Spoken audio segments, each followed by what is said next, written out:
We'll do that. And we are live. Welcome to Compass Backstage. We're hanging out with Mia today live. Mia Nicolai is joining us. I'm so excited to chat with you. Um, this is where we talk about artistry and authenticity and process. And it's a really wonderful opportunity to just dive into the fun aspects of being an artist and the industry and the challenging ones too. But I think that getting real with people, and I'm allergic to small talk, so this is heaven for me. Same for me. We Right? are very similar in that realm. Ah, welcome to Mia and Compass Backstage today. I'm so glad to have you here. And I've got a bunch of questions to ask you, and we're just going to go off the rails too, because Um, so I'm going to just introduce you a little bit with that. We've known each other for a number of years now, which is beautiful. Um, Met because of social media, just through social media. We've co-written together. I've connected you with other people together. I've coached you a little on vocals, and now you're in my Compass program, and it's been really a pleasure to just watch your journey. And I love to champion and I love to root for people, and it's really awesome to not only root for you but to also be, in my way, a small part of your team, helping you and supporting you in your creative journey. And it's really an honor to do that. I know that early roots are drama and ballet and piano and violin lessons, um, moving from acting into music. Um, and let me kick it off with a question. Great. If you look at yourself, if you look back at your creative self before things really started, like what felt stuck or unclear or off? Was there a sense of like wanting or waiting for your true voice to emerge? Right. Well, actually this is very in line with what I'm currently realizing about my inner critic. Mm. And that is that it is because of my inner critic that I got good at singing Ooh. and I was able to open my voice. And it was because, so as a kid, I loved singing, but I got bullied quite heavily around like age 9, 10. And one of the things I got bullied for was that I supposedly couldn't sing. And, but I had a real desire to be a performer. And then my mother was a singer as well, and I think I really also wanted to have my own identity, and I didn't want to be like my mom. So I, like, as a teenager, was singing, but also was like, no, I want to do something else. I want to be good at something else. And that's how I got more into acting, which led to me doing theater school back in the Netherlands, which is where I'm from. And I think doing acting made me realize how much I prefer being myself than being other roles.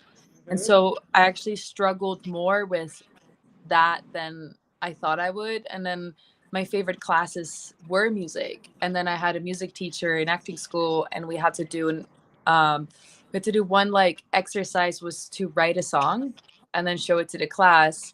And my song definitely stood out. And so he went to me and said, like, if you ever want to do something with music, I think you have something there. And this is like when I was 20. And then I took a gap year from theater school, which led to me being just kind of like lost. And through that being lost, I just found myself improvising a lot and like putting on YouTube type beats and just like singing. And it was like a really like profound way of me feeling more like maybe in control, even because I could decide what I would write about and I could decide the melodies that I would use. And so I think that around 21 is when I really decided that I was going to do music. But then that's a whole journey to start.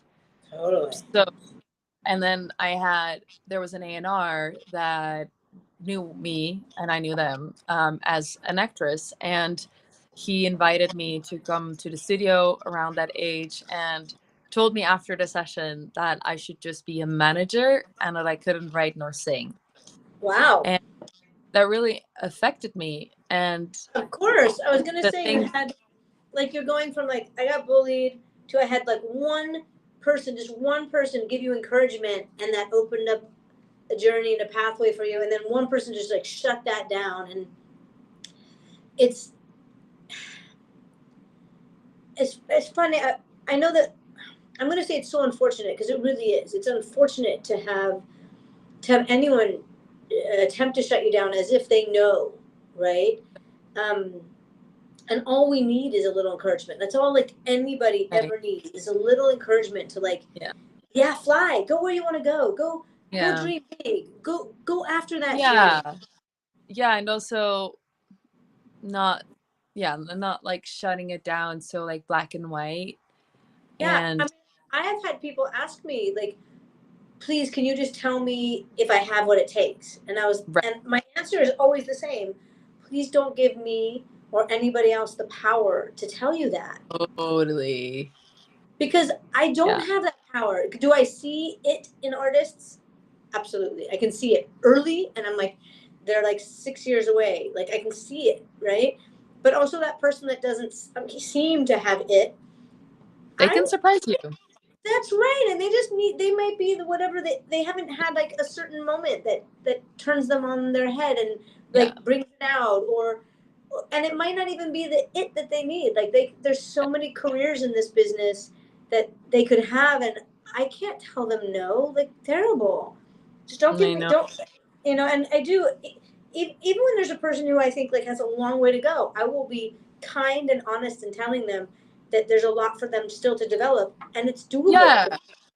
And it's that's the it's thing, doable. like, in a way, I mean, that A&R was right in that moment in time, and he ended up saying, like, if you work really hard, maybe 5 years from now you'll be able to do something special, which is quite literally what happened. Yeah. But and very different than give up. Go but that was so like different. maybe the thing for me too, is that maybe because I was bullied, it became my fuel, in the sense that I was just so angry with him for saying that to me, that I was like, I'm going to prove you wrong so badly, which I don't think is a good route to go. And I'm really like because I also lost my identity from that, because I then started to try and make the kind of music that I thought he would like, so that I could prove him wrong. And that was like a good year of my life of me trying to do it for him and not for myself. And I think a lot of people become successful with that same energy or that same drive, and let's call it publicly successful, financially successful, Right. known successful. But I don't think that emotionally that route really serves anybody well at all. It's very detrimental. It wasn't making me happy. Yeah, exactly. It definitely wasn't, and it burned me out after a year, for sure. Yeah. I don't think it's not a good motivator. It will motivate people, but it's not a positive motivator.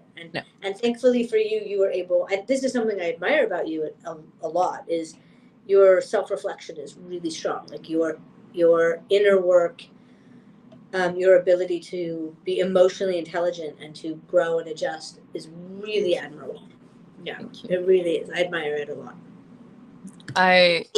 I'm happy about that too. And I think that one of the things is that I've been a sober person for like 10 plus years now. And so it's just like, what are you going to do when you don't distract yourself with alcohol? You're going to think about things and you're going to reflect on things. And if you can't run from it, then you kind of have to sit with it. Mm-hmm. And so that is something that I really vouch for. That. Mm-hmm. That's awesome. Yeah.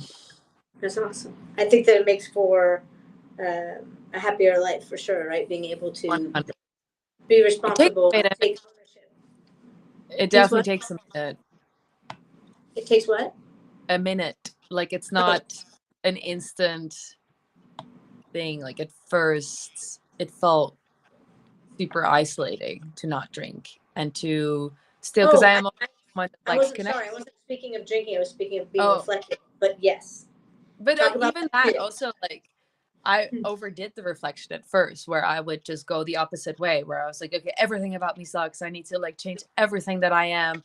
I am horrible, and I am the problem, and I am the worst this, and I'm bad. You know, that was like the first step of self-reflection, instead of like taking it, you know, step by step.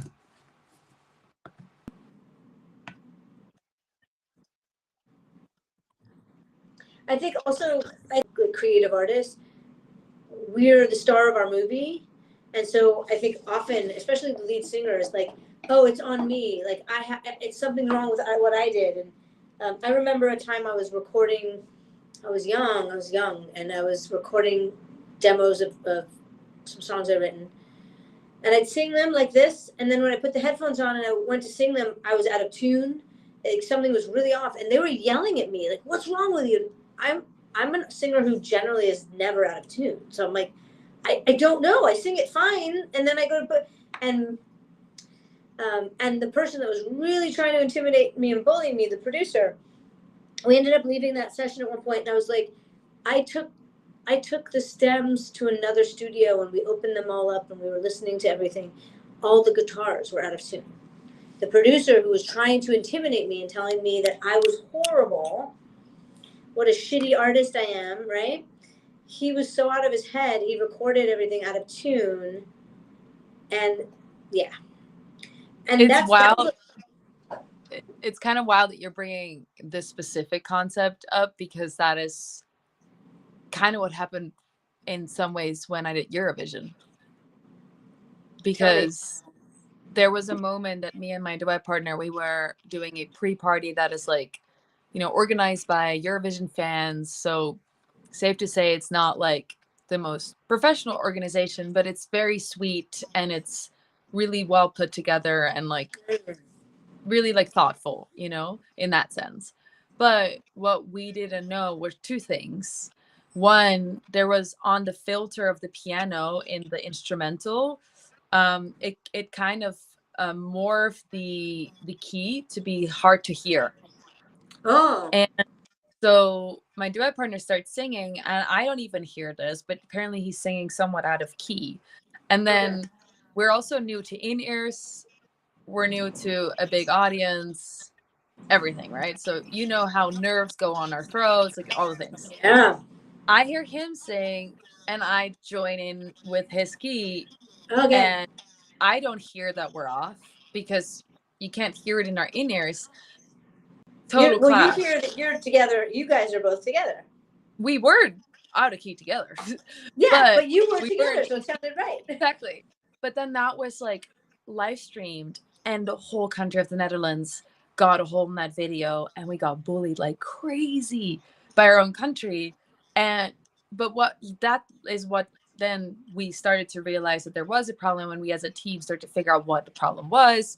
So at first it was like, okay, we need to change the backing vocal, or not backing vocal, but the background like instrumentation. The backing track. So I don't really remember when happened what, and then we had another show, and again the same thing happened, which was extremely embarrassing, because first of all, I know about myself, like I can't speak for him, but for me, I have the last thing I was ever worried about as a singer was my key capability, because I played violin for 15 years. And suddenly I had to worry about this. Suddenly I was like, oh my God, I can't sing in key. This is really embarrassing. And this was before we even had to do the arena show with like the whole Europe and countries world looking at us and judging us in a way. Yeah.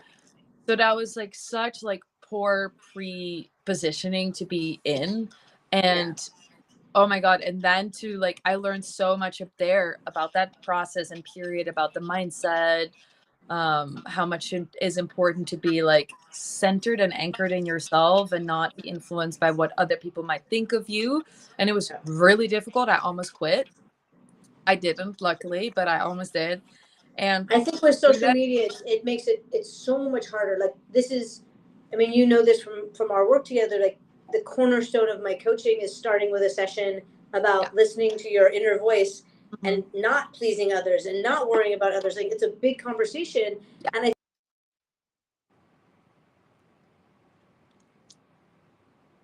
exponentially like because of social media, like it's harder to know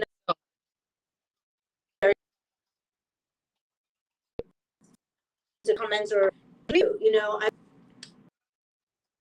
It seems my internet is not working right. Yeah, you definitely cut out for a second. Okay.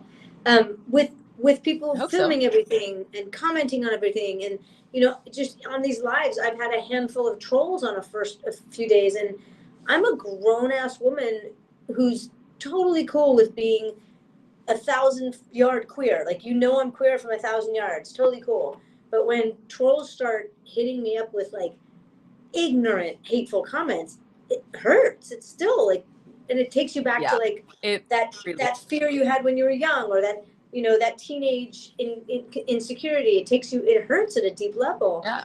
Even though I know that Yeah, they're totally. incredibly ignorant people who, you know, got hurt in life themselves. And I was gonna say it takes a hurt person to do that, because a hurt person will want to feel that kind of control, right?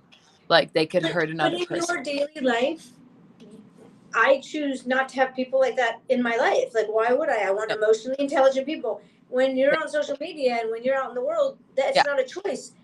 Hundreds of thousands of them can bombard you, and you're like, what in the world is this drama that I don't live in? I live with people telling me that they'd rather see me kill myself than go on stage, which is like the most dark shit to ever read.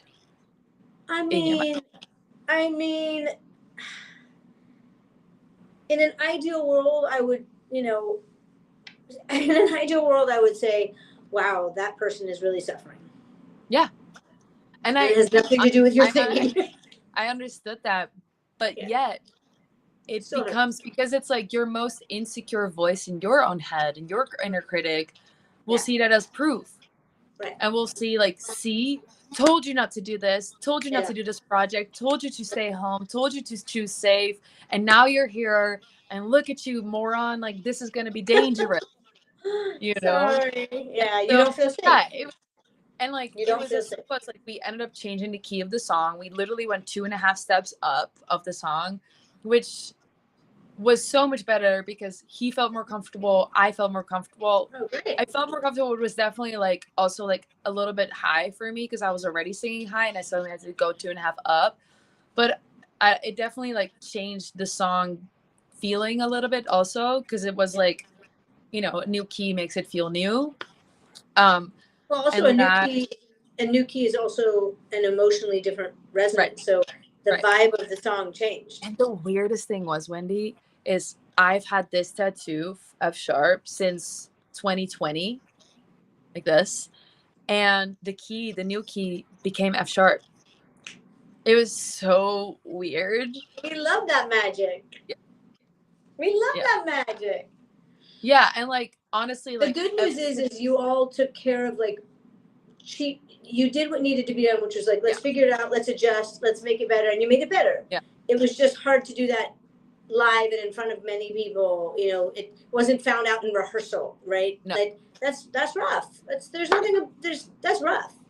It was really rough. And looking back, connecting to who I was then, I feel so disconnected of my true self. And that was the biggest thing after that I just knew, like, I now know what it's like to be in public as someone that I don't feel I am. People are perceiving me based on what their perception is.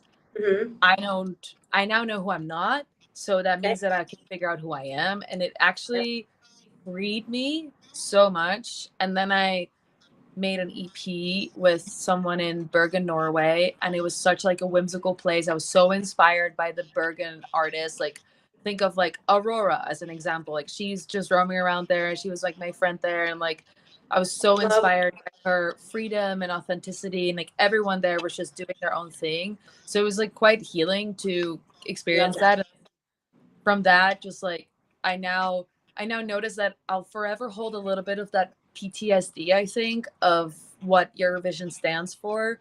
But the combination of then making an EP, then meeting Ella and Tommy and starting to work with them, then starting Compass and working through all the, I guess, doubts of how to organize myself as an artist and like bring it out, really kind of just started to dissipate like step by step.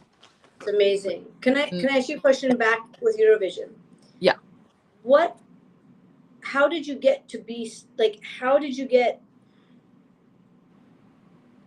you felt you weren't representing yourself and it wasn't truly you, and which then step by step you've gotten more and more in, like, to the art being you. Right. How did you get there though? Because I think this is important for other people to hear, because this is not uncommon. This is common. I think it's just also part of the journey, whether it's just the development of the artist. I think it's a natural part of the process. It's kind of inherent in the industry as we exist in it. So I don't know that I'm going to say I don't know that it's wrong. I just don't like that it happens like maybe as hard as it does sometimes, or it takes longer. Like, I'm not sure. I can't say that it's wrong is the part, because it is so common. I can't say it's wrong either, because but it could be wrong if I saw it as wrong. If I let myself be knocked out by that, it would have been wrong. But because I didn't let myself be knocked out by it, and I saw it as an ingredient to grow into myself, it was great. And it was a great lesson. And the simplest answer I can give is, how did I even get there to begin with? Is that I wasn't making music for myself for the longest time. If I was in the studio, I would make a melody and I would look at the producer or feel the vibe out, and I would decide whether or not it was a good melody based on the reaction of the other person, which is classic people pleasing, aka this, in my opinion, the selfish disease. Because it's like, we think that we are helping other people to feel better, but we're actually trying to help feel like that we're not going to get rejected, like, oh my God, dare someone think that who I am is not good enough and I'll be like pushed out of the tribe, where it's just like, it's safe. I just want to be safe and secure. Yeah. And like, it's awful to not be yourself as an artist. It's soul sucking. Agree. Yeah. I think it's awful to not be yourself as a human. Yes. Agree. Why did I come out at I think I'm trying to remember, I forget if I was 17 or 19, as my wife says, Wendy in time, because like I have no sense of linear time. But I came out in my teens because I couldn't not be myself. Like I'm dying not being myself, right? Yeah. And certainly as an artist, it's painful to create and live out in the world and go, this is me. No, it's not me. Oh my gosh. That conflict is brutal. And it's funny because also some people don't know who themselves is, because it's so like bunkered into these like judgments based on the culture that you grew up with or the construct. And like, for instance, I remember in 2022, I buzzed my hair off, and I didn't do that for aesthetically pleasing thing. It was purely because I wanted to do it as like a rebirth of some sort with the transformation that I was going through, like in my like therapy process. But what is funny is I remember judging women with buzz cuts before. Like, I remember anything I've ever judged, I've become. Like, anything I've ever been like, ill, don't do that, I've become. And so I was like, be wary of what you judge, because you'll become it. Well, I don't think you've done it, you've experienced it. I think, yeah, I totally agree. Like, the things we're judging are parts of ourselves we don't like, or we're not comfortable with, we haven't examined, we haven't excavated. So it's a great tell whenever you are like really like about something. Okay, wait, what's there? I gotta look at this. It's just a great indicator of something that needs to be looked at. Because like, at least for me personally, what I judge is what my inner child wants. Because my inner child, or like when I was a kid, and everything that I did out of like my true pure wants and needs got me bullied, got me rejected, got me pushed out of the tribe. And so my inner critic like was like, hold on, push that down. Don't ever do weird things. Don't ever do anything out of the lines, because you will get bullied. And so I don't know if that's your critic or just like survival mode, right? You're surviving. It's a bunch of everything. My daughter writes songs all day long, and just to herself is always performing. Like, we could be walking down the street and she just stops and is like, oh, would you like a donut? And she's singing, and she love this. I've noticed at school now, mind you, we just moved to another country and there's another language which she's already speaking, but it's a lot. It's a huge life change. Yeah. But I noticed that she's a little overwhelmed with a lot of people and seems to take time to warm up. And I told her the other day, I was like, honey, maybe at school, if you, you know, did a little of your performing, I bet you'd find other people who like to do that too. You just got to Right. find people. And she's a tiny little toddler, but I know, I'm just like, there's so many little people like you. You just got to meet them, and then you've got your friends. You'll find them. You will meet your friends because there's so many other little theater kids. Just takes a minute Yeah. to find them. Oh. I know, but it's like I see it. Like You you find your people. find your people, and it just because of the internet, because of we Yeah. can we have a bigger community to find our people. Um, and from what you said, that it is so important is that like our need to belong is essential. Like we're humans, we are a tribe, we're a tribal species. But in order to belong, we actually truly need to be ourselves because Yeah. fitting in to belong is not belonging. It's harming yourself in order to just not be rejected. But actually, if you're just truly yourself, the people who dig you will find you, and then you'll build a community where you really belong because Yeah. you are validated and respected and loved for who you are. It's really different. Yeah. Let me jump to a question. This is a beautiful conversation. Emotional intelligence. I love it. So let's talk about this part. What parts of yourself feel more seen and more expressed after all of this? So you did Eurovision, and then you did the EP, and now you're working with Ella, and now we're in Compass. What parts of you do you feel are being expressed and are coming with this new EP and album? I think the performer of myself as when I was a kid. Like I was obsessed with circus, and I wanted to be an acrobat, but I also wanted to be a clown. And I've always like, I don't know, like my biggest moment of getting bullied was when I went to school dressed up as a clown. So I know that I stopped something there Oh, because I mean, of that. you just saying it, I'm like, and I know I've seen, and we've looked at your artwork and some of the singles and stuff, but when you say clown and acrobat, I'm like, oh, I'm seeing this look and this album cover. I'm seeing the costume for the live show right now. Like, And you know what the craziest thing is? I see it. I know, and you know the craziest thing is like Ella, she knows for some reason she like my favorite thing was Cirque du Soleil. Oh, And man. she found this like Cirque du Soleil original suit thing. When she gave that to me, I told her, I was like, I am so sorry. This is so sweet, but my heart is overwhelmed because I can't allow myself to love this yet. And I could feel it. Like I could feel fear come up. Like if I wear that, what are people gonna think? And I was like, oh, it was so like, and I still am like, I'm very uncomfortable. Like every day I get uncomfortable. I'm just like, oh, and I remember like when I shot all the photos for my artwork, which I now see is like amazing. But I remember when we shot it, I was so scared because I was wearing more makeup than what I'm used to. I was wearing more outrageous clothing, and I was so uncomfortable. And I remember, But that's art. Like, that level yeah, of like everything at a higher level, everything elevated, everything a little bolder. Even if you're an right, introvert, it's still going to be a bolder introvert. That right, is that is the live show. That isn't yeah, your everyday. That isn't this. Like, I yeah. love what you're wearing. This has a little bit of that clown costumey thing, right? But so This is actually I Lauren love gave it. this she gave this to me today as a present to celebrate that we have our first release on Friday. And then I Yeah. bought this collar on Sunday, and I was like, wait, this is perfect. I'm also going to tell you this, and we'll make it happen outside of here. But I definitely want to connect you with Ben, who was a major. I'm so bad. I'm not going to remember like his title, but basically he worked with Cirque du Soleil for years and years and years I and did years. we was he the mentor at Yes. the first Was he mentor? was he one of your mentors, Ben? I think so. And I remember freaking out. Oh yeah. So you did meet him. Okay. I Okay. did Because I was meet like, I'd love to talk more to him yeah. because I want to know so much more. Like Cirque du Soleil was like my thing when I was a kid. Like I had that song Allegra was on basically every day on repeat. And I would And you were always giving ask my me dad.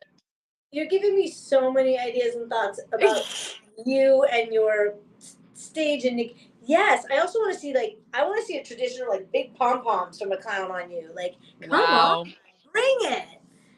Bring I it. love it.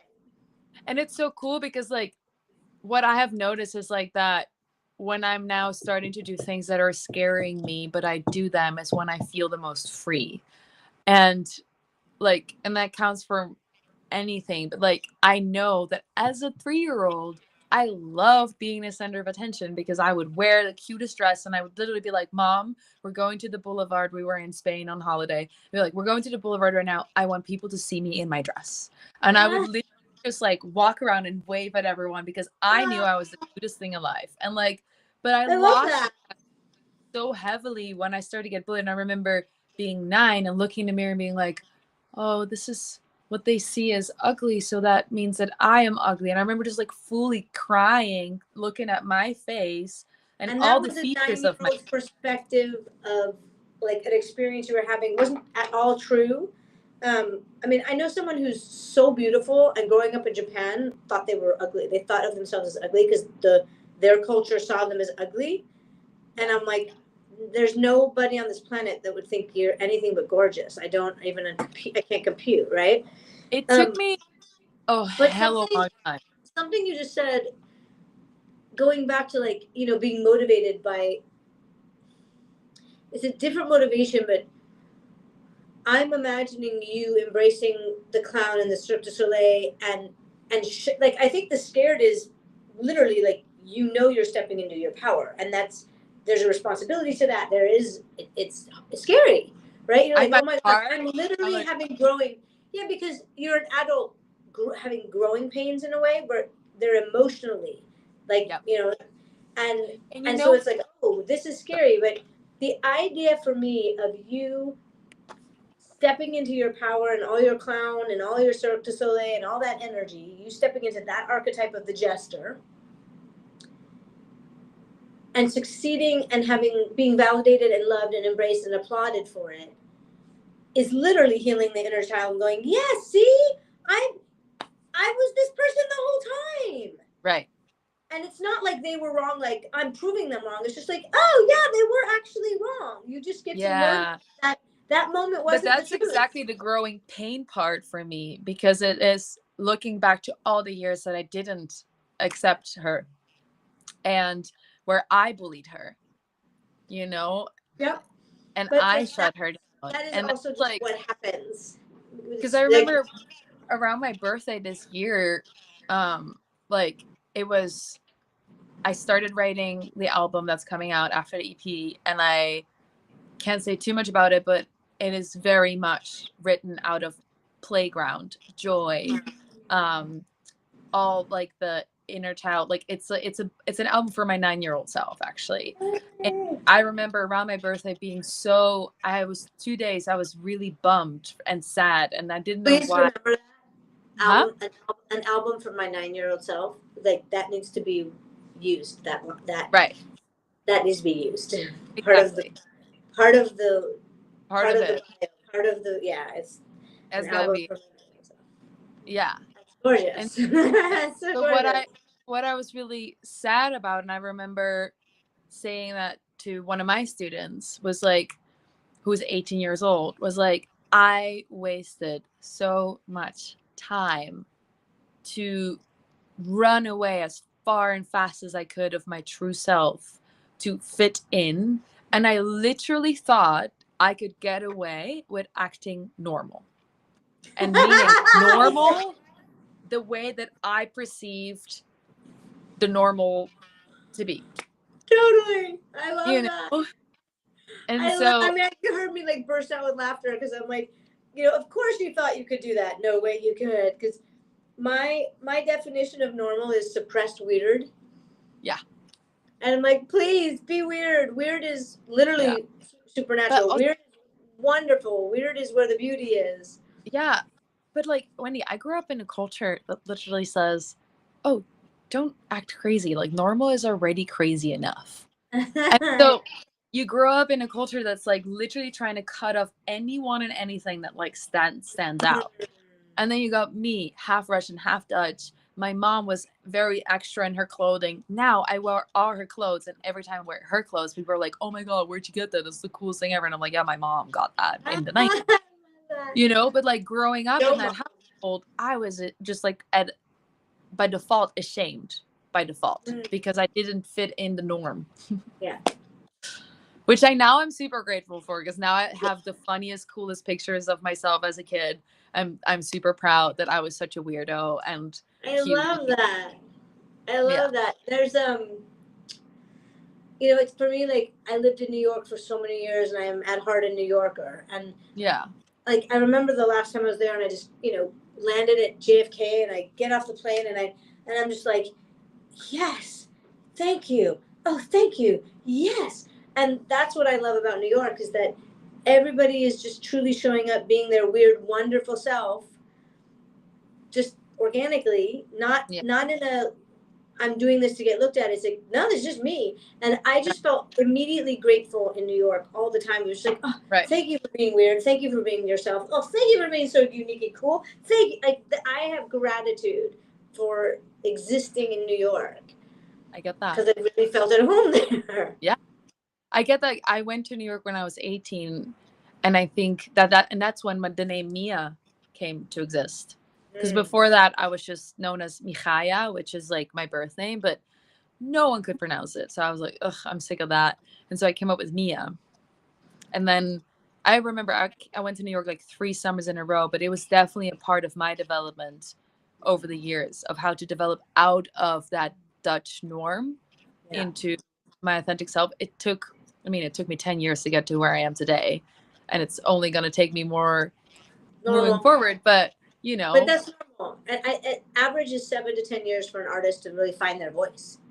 Ooh. That's normal. Right. That's average. I think it's a little longer right now because of social media and because of like the way our world is set up. I think it takes a little bit longer. You just don't have as much support to actually allow you to develop. You know, when you said you went away to make an EP, I'm so happy you did. It's not what the most people get to do anymore. Like, I got to go away and create this project. I mean, but that's every month. That's you know? a part of the serendipitous like things, and for some reason, even through being bullied, or when I got told I shouldn't be a singer, be a manager instead, when I got bullied by the Dutch like people that were haters and blah, blah, blah, like for some reason I've always known deep in my stomach, I am made for this. I am made to be on that platform, and I will continue following that. And so, because I had this inherent belief, even when I doubted often, but like the core in the root, there's this super strong feeling of, yeah, but I'm meant to do this. I am meant to be on that platform and have fun, you know, and find that freedom for myself so I can inspire others to find it for themselves, you know. And so I think because of that, because I went to Norway purely for a songwriting camp. But then I met this guy, Vetle Juncker, who I made the EP with, and we just musically clicked. I was like, what's going on? Like, we wrote this one song that I was just like, I could feel like, zoom, that's me. Like, it was just like, it fell into it. Like, I was like, love that. And then from there, we just wrote a couple of more songs, and just organically, I remember we went for dinner, and I think I was supposed to take a flight to Paris, and I didn't, because I was like having more fun being at dinner and talking about my music and stuff. I just like missed my flight. And we were that was the night that we decided to make an EP together. That's awesome. You know?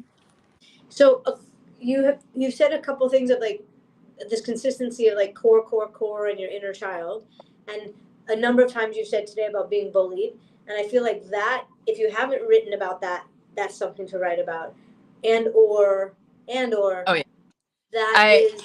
that is like a cause or a message for you to champion for others, for sure, because it hurts. Yeah, and it's a deep part of what has shaped you and inspired you. Yeah. So it feels like that there's a big element there for you to fulfill in your career too. Yeah.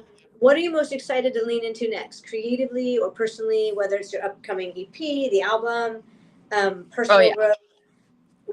Very what excited to lean into the album world after the EP.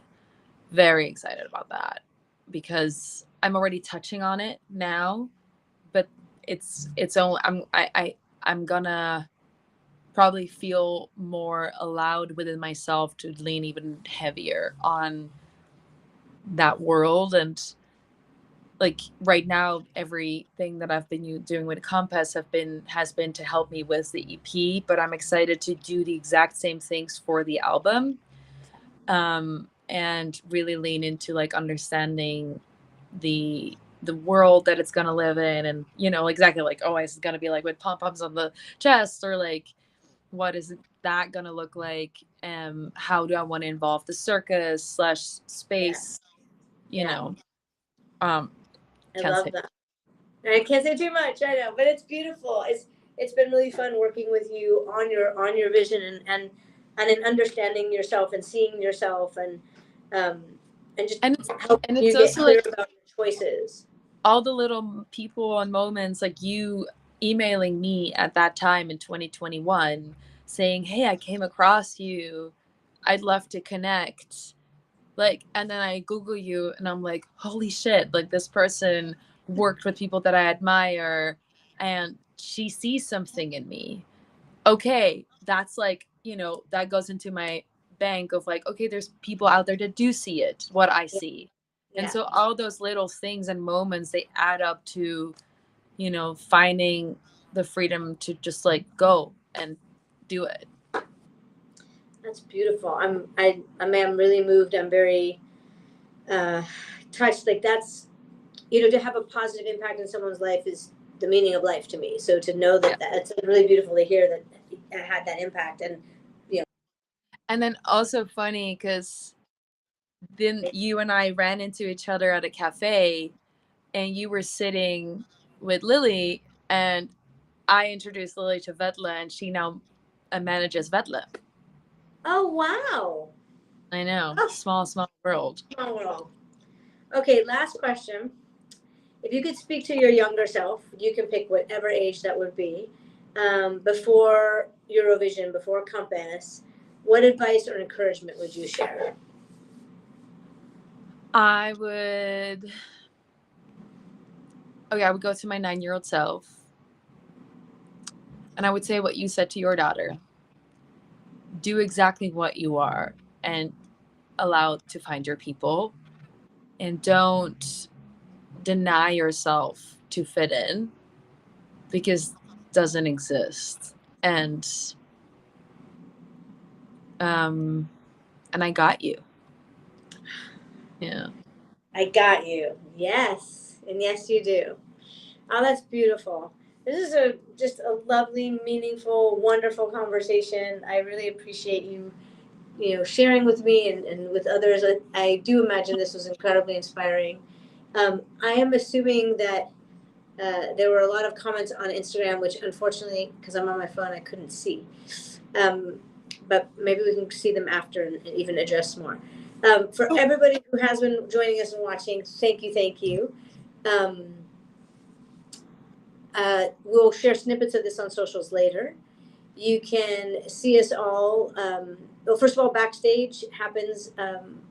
We'll announce the next guest in a minute. So look on socials. If you don't already, please follow me on YouTube and Instagram and on the mailing list, because that's when you'll find out about who's coming up on our guests.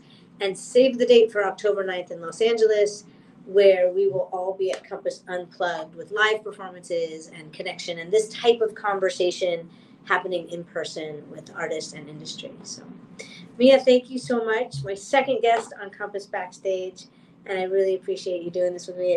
This is just a beautiful and meaningful conversation. And be sure to follow Mia and check out for the single coming out in just a couple days. Yes. Thank you, Wendy. Woohoo! Wonderful. I'll see you at Compass Momentum meeting. See you tomorrow.